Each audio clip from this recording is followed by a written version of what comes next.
ताजा खबरें, सटीक विश्लेषण, सिर्फ वायरल खबरें न्यूज पर।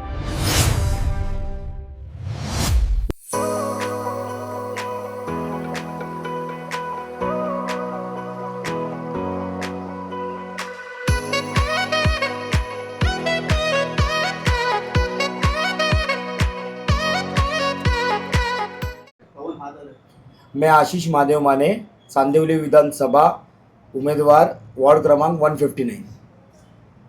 सर, राष्ट्रवादी से आप हैं तो आज कंपेनिंग के 2 दिन बचे हैं सर, कल आखिरी दिन है। राइट। तो क्या कहना चाहोगे, किस तरह की कंपेनिंग चल रही है आपकी? सी एक्चुअली क्या हो गया, डिसीजन सडन लेना पड़ा, उसके पीछे बहुत सारे रीजंस है, वो आगे मैं बताऊंगा ही। और कैंपेनिंग अच्छे से चल रही है, लोगों को मिल रहा हो, लोग आ रहे हैं, लोग आ भी रहे और इन्विटेशंस भी दे रहे, क्योंकि विश्वास है उनका कि कहीं पे उनका खुद का लड़का खड़ा है, अपना लड़का खड़ा है। क्योंकि वार्ड क्रमांक 159 की एक स्टोरी है, वो बहुत लोगों को पता नहीं है। जब भी कमलाकर जामसंडेकर जी थे, तभी मैं भारतीय विद्यार्थी सेना में था, पदाधिकारी था, तभी हमने बहुत मेहनत करके ये सीट लाई थी शिवसेना की। उसके बाद जो भी हुआ, उसके बाद मैं थोड़ा दूर हो गया था पॉलिटिक्स से, मैं प्रोफेशन में आ गया था। मैं डांस डायरेक्टर कोरियोग्राफर हूँ, मेरी इंस्टीट्यूट है, तो वो प्रोफेशन में थोड़ा गया था। उसके बाद मुझे जब ये टाइम पे पता चला, यहाँ के जो स्थानिक लोग हैं, जो हक वाले हैं, जिनको टिकट मिलनी चाहिए थी, जो अच्छा काम कर सकते थे, उनको सबको बाजू में रख के बाहर से कोई लाके बिठा दिया है। तो आपके सभी एरिया में आजकल ऐसा देखा गया है और बहुत कांटे की टक्कर है कि कैस नहीं लगाया जा सकता कि कौन जीतेगा, क्या होगा। सी इलेक्शन एक कंपटीशन होता है, पर उसके अलावा एक रिलेशन भी होती है। जैसे कि ये वार्ड 159 में छोटा था तब से लोग मुझे जानते हैं, क्योंकि मैं बचपन से डांस करता था, मेरे डांस के लिए लोग रुकते थे, लोगों का प्यार है। और पहला मराठी युवा उम्मीदवार हूँ यहाँ पे, युवा मराठी उम्मीदवार एक भी नहीं है। और प्लस जो भी लाए हैं वो बाहर से लाए हैं, और मेरा काम मुंबई लेवल पे बोल रहा है। अभी ये जो वार्ड में लोग हैं उनको पता है मैं मुंबई लेवल पे क्या काम कर रहा हूँ। जो ब्रांचेस है मेरी 5, उसमें हम मेंटली फिजिकली चैलेंज बच्चों को फ्री ऑफ कॉस्ट एजुकेशन देते हैं। मेरे पास नॉलेज है, एजुकेशन है, आई एम वेल एजुकेटेड। ऐसा ही नहीं है कि मुझे इलेक्शन में खड़ा होना है, पैसा कमाना है, इसके लिए खड़ा हूँ। मैं खड़ा हूँ इसलिए कल जाके ग्रीन जोन यहाँ पे हटने वाला है। ग्रीन जोन हटने के बाद क्या आप जो इंसान को वोट कर रहे हो, उसमें वो पावर है आपके लिए स्टैंड लेने की, आपके लिए बात करने की? नहीं है। और जो उम्मीदवार आए वो बाहर से लाए। बिल्डिंग में रहने वाले को चाली की समस्या की, वो मराठीत बोलतात ना, जाण नसते, ज्याला जाण नाही त्याला मान नाही।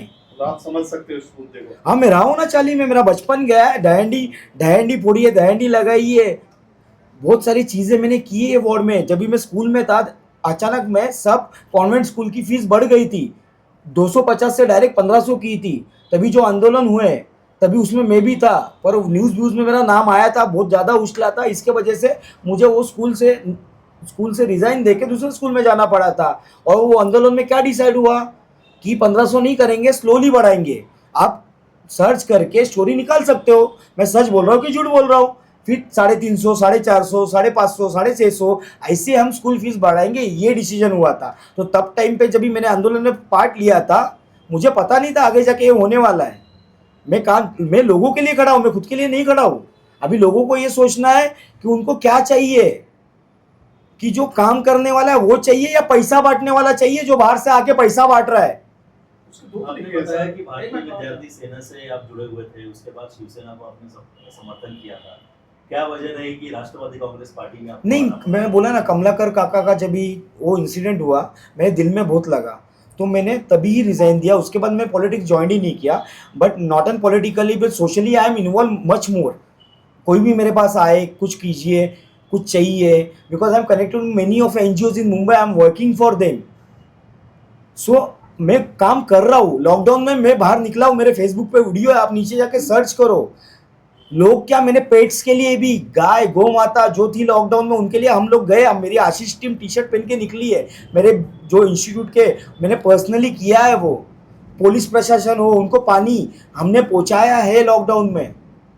आपने बताया कई सारे लोग नाराज हैं क्योंकि बाहर के लोगों को लाकर जहाँ जो है हाँ। पार्टी में बिठाया जा रहा है, टिकट दे दी जा रही है, उससे कहीं ना कहीं जो वोटर्स है वो भी कई सारे कंफ्यूज हो चुके हैं, क्योंकि नया चेहरा आता है तो उन्हें समझ में नहीं आता है, और ऐसे में पार्टी जो है वो कहीं ना कहीं कमजोर भी होती है। इस पर क्या कहेंगे? कैसे है, मेरे पास कोई पद नहीं था, मैंने वो टाइम पे 2007 में छोड़ दिया था। आई वॉज नॉन पॉलिटिकल, तो मुझे फ्रीडम बाबा साहब ने दिया है। मैं स्टैंड ले सकता हूँ, किसी भी पार्टी से टिकट मिल रही है लेके खड़े हो सकता हूँ। और मुझे जो मैंने काम किया था बचपन से लेके तभी तक, मुझे विश्वास था, मैं अभी भी कर रहा था। यहाँ से मुझे कॉल आते हैं, मैं उनको मदद करता हूँ, आधी रात को आते हैं मैं उठाता हूँ। मैं जनता के विश्वास पे यहाँ पे टिकट लेके खड़ा हूँ। अभी उनका काम है, उनका प्यार है, वही प्यार फिर से दिखाना है जो आशीष, माझा आशू, माझा पोरगा। आज मैं बाहर निकला प्रचार में, तभी बहुत लोगों के आँख में आंसू थे। उनको अपना एक बच्चा जो चाली में खेलने वाला, आज उनको दिख रहा है सामने कि वो खड़ा है। बाकी डिसीजन जनता का प्यार है, जनता का प्रतिसाद रहेगा। शायद से गुलाल लग जाएगा मुझे, और गुलाल लगा, जो प्रॉमिस मैंने किए मेरे वचननामा में, वचननामा का मेरा पहला वाक्य है, आम्ही तुझे सेवे करी। हम कहीं पे सोने का चमचा लेके नहीं आए। रिलेशन अपने जगह पे होता है। मैंने भी ग्राउंड लेवल से शुरुआत की है। मेरे इंस्टीट्यूट की पहली ब्रांच यहीं पे थी। मेरा 2 माले का घर है, ऊपर के इसमें मैंने कांच लगा के डांस क्लासेस की शुरुआत की। यहाँ पे जितने भी अभी मतलब 15 में के बच्चे रहेंगे वो सब मेरे ही स्टूडेंट है, मेरे पास डांस सीखे हुए हैं। बाद में जब इंस्टीट्यूट बड़ी नाम हुआ, फिर we started other branches all over Bombay. फिर 2021 में मेरा भाई का देहांत हुआ। अच्छा, खबरें ये भी है कि बाहर से जो लोग आए हुए हैं कैंडिडेट, उससे नाराज होकर 3 शाखा प्रमुख जो है वो पार्टी छोड़ चुके हैं। उस पर क्या कहेंगे? देखो सही बात है ना, उसके वजह से मैं खड़ा हुआ हूँ ना। अगर तुम जो लोग काम कर रहे हैं 15-15 साल से यहाँ पे, उनको बाजू में रख के तुम किसी को बाहर से लाके बिठा रहे हो बिकॉज इज फाइनेंशियली स्ट्रांग। सब फाइनेंस का गेम है, तो वो भी नाराज है, सब नाराज है, और उनके पास चांस नहीं था। आज मैं जो लेवल पे काम कर रहा हूँ, मुझे पूछा लोगों ने कि तू कर सकता है क्या। बोला मैं कर सकता हूँ, तुम्हारा साथ चाहिए। मुझे कुछ लोगों का साथ मिला और मैंने डिसीजन ले लिया, और गणपति बप्पा की दुआ से आज यहाँ पे बैठा हूँ, मैं उम्मीदवार हूँ। बाकी 15 तारीख का वेट है, फिर 16 तारीख को आप और मैं हूँ। एक शाखा प्रमुख जी बोल रहे हैं कि कोमलताई का जो टिकट कटा है उसमें कहीं ना कहीं सांगले साहब का हाथ है, क्योंकि विभाग प्रमुख थे। क्या सच है? नहीं सर, वो उनके पक्ष का चीज़ है, उस विषय में बोल नहीं सकता हूँ। क्योंकि सांगले काका जब शिवसेना एक थी तभी वो भी मेरे साथ अच्छे थे, तो वो पक्ष का है, मैं किसी पक्ष का नहीं था। मेरे को अभी राष्ट्रवादी से टिकट मिली है, क्योंकि वो टाइम पे सब हम लोग साथ में ही थे। मैं उनके 7 साल का, मतलब आज मेरा एज 36 है, मतलब मैं बच्चा था तभी भगवा झंडा लेके घूम रहा था गली गली। तो अभी के टाइम पे क्या हुआ है उधर उनके पार्टी में वो मुझे पता नहीं है। पर कोमल काकींना खरोखर विचार करायला पाहिजे होता, त्यांना तिकीट दिली पाहिजे होती। जर त्यांना नाही तर बाळकृष्ण गटे काका होते, त्यांना दिली पाहिजे होती। नाहीतर तिसरं नाव शांताराम टकरूल, जे तेव्हापासून शिवसैनिक आहेत, आज पण शिवसैनिक आहेत, त्यांचा विचार पण नाही केला। मग काय आहे?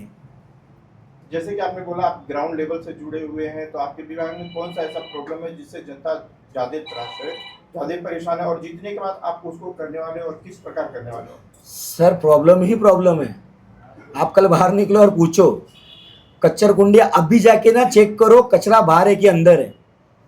जब स्कूल छूटते हैं, कितने स्कूल से टोटल 14 से ज़्यादा स्कूल से, टाइमिंग मैच नहीं है किसी भी स्कूल का। किसी भी नगर सेवक ने जो भी थे, क्या उन्होंने मीटिंग ली स्कूल के साथ कि नहीं 4 स्कूल अभी छोड़ेंगे, ये स्कूल्स का अलग टाइमिंग करेंगे, जब स्कूल छोड़ेंगे। अभी जब भी आप बाहर जाते हो तभी नो व्हीकल जोन होता है। जब स्कूल छूटते हैं आपको वो लेन में व्हीकल लेके जाने का अलाउड नहीं रहता है, क्योंकि स्कूल छूट रहे। क्या वो चीज़ हम यहाँ पे कर सकते हैं क्या? नगर सेवक बनना सिर्फ गटार और संडास नहीं होता सर। 4 साल के बच्चे फर्स्ट से 10 स्टैंडर्ड तक कितने स्कूल से क्या है, कितने सेकेंडरी स्कूल से, कितने प्राइमरी स्कूल से, कितने स्कूल का लीगल परमिशन है, कितने इलीगल स्कूल चल रहे हैं, वो भी चेक करना जरूरी होता है। It's about education. और आपके एरिया में कुछ स्टूडियोज है काफी, एक तरह से मिनी फिल्म सिटी भी कह सकते हैं आप। हाँ, मिल्क सिटी मेरे कनेक्शन में मेरी शूटिंग हाँ, चलती है वहाँ पे। उसमें क्या उसके लिए करेंगे आप? अच्छी ग्रोथ लाएंगे, जनता तक पहुँचाएंगे, क्योंकि वो जो स्टूडियो है वहाँ पे लोग क्यों नहीं जाते हैं ना। आप जाके वीडियो निकाल लीजिए, पूरा कच्चर पेटी भरा हुआ है। कौन एक्ट्रेस आएगा वहाँ पे? गाड़ी में आएंगे उतरेंगे, कैसे कैसे होगा? पूरा कच्चर पट्टी से भरा है, और वो कच्चर पट्टी के सामने हमारा अपना राजा बैठता है, घरानीचा राजा। जो मंदिर है उनके आधे तो मंदिर को सामने कच्चर पेटी है, पीछे गणेश मंदिर के सामने कच्चर पेटी है। आप खैरानी में जाओ, जो अपने मुसलमान बांधव है उनको जाके देखो, उनकी गलियां देखो, काम नहीं है वहां पे, कुछ नहीं है, उनको सुविधा नहीं है। क्यों चीजें हो रही है? जब तुम बोल रहे हो हमने काम किया, दिखाओ ना क्या काम किया है। सिर्फ पेपर पे लिख के देने का, काम करने का। लोगों से क्या अपील करना चाहेंगे कि वोट करें आपको? माझे विचार मी माझ्या पत्रकेमध्ये मांडलेले आहेत. मी काय करणार काय नाही, आणि 100% बोलतो त्यापेक्षा जास्तच करेन, कारण की मला एक्सपिरियन्स आहे. मी त्या लेवलला राहतो, त्या लोकांमध्ये उठतो, चांगले अधिकारी माझ्यावर उठतात बसतात, त्यांच्याकडनं मी शिकतो. म्हणजे तसं बोलतोय शिकतो की मी कुठे चुकतोय, काय होतंय, मी काय केलं पाहिजे, हे जे गायडन्स मी घेतो. बरोबर आहे. आणि दुसरी गोष्ट, लोकांचं प्रेम, त्यांचा आशिष हा उभा राहिला आहे. त्याच्यावरती मला असं वाटतंय, मला त्यांचं प्रेम भेटेल.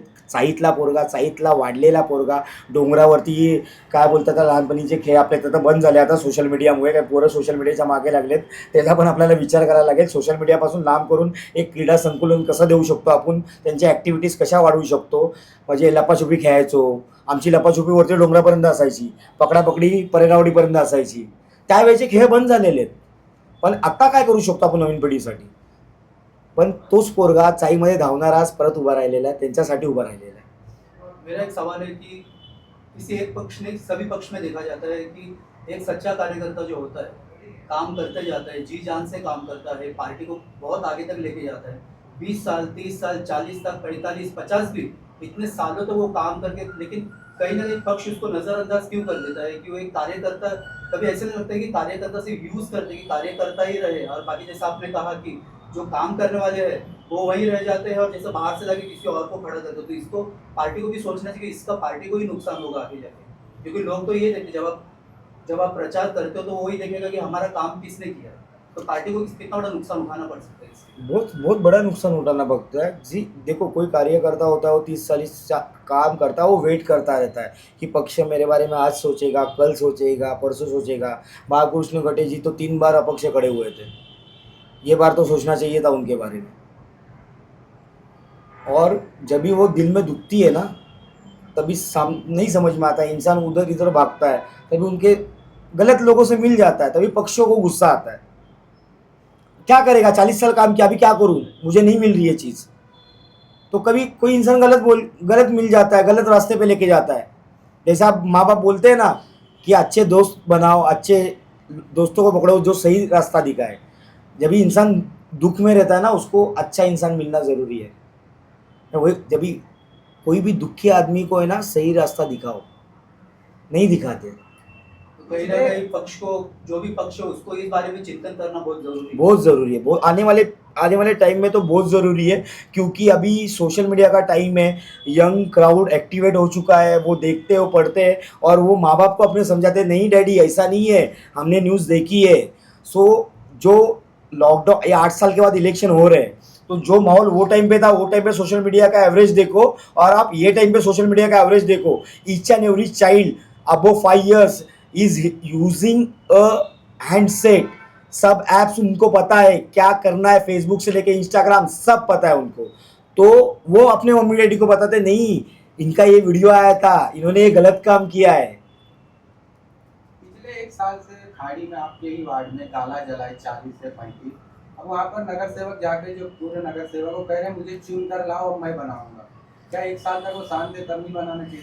अरे चुन के लाओ बनाने से पहले आप देखो ना उनका कन्वेंस है क्या, जमीन उनके नाम पे क्या रजिस्टर है क्या, सब है क्या, उनको रजिस्टर करवाओ, उनको फायर सर्टिफिकेशन दिलवाओ ना. बनाने से पहले परमिशंस होते हैं ना, परमिशंस रहेंगे तभी आप बना पाओगे. तो उनको अच्छा, मैं वही बोल रहा हूँ ना, you should show them right way. सिर्फ बनाऊंगा बनाने का जल जाएगा. उनको फायर रिकवरी मिलने वाली है क्या, इंश्योरेंस मिलने वाला है क्या? आपको गाड़ी का इंश्योरेंस कभी मिलता है? जब भी आपकी गाड़ी रजिस्टर होती है. गाड़ी रजिस्टर ही नहीं, आपको इंश्योरेंस मिलेगा. वैसे ही घर का, गाले का, दुकान का वही होता है. आपके पेपर सब ओके तभी आपको इंश्योरेंस मिलता है. सिर्फ बना दूंगा करके नहीं होता है.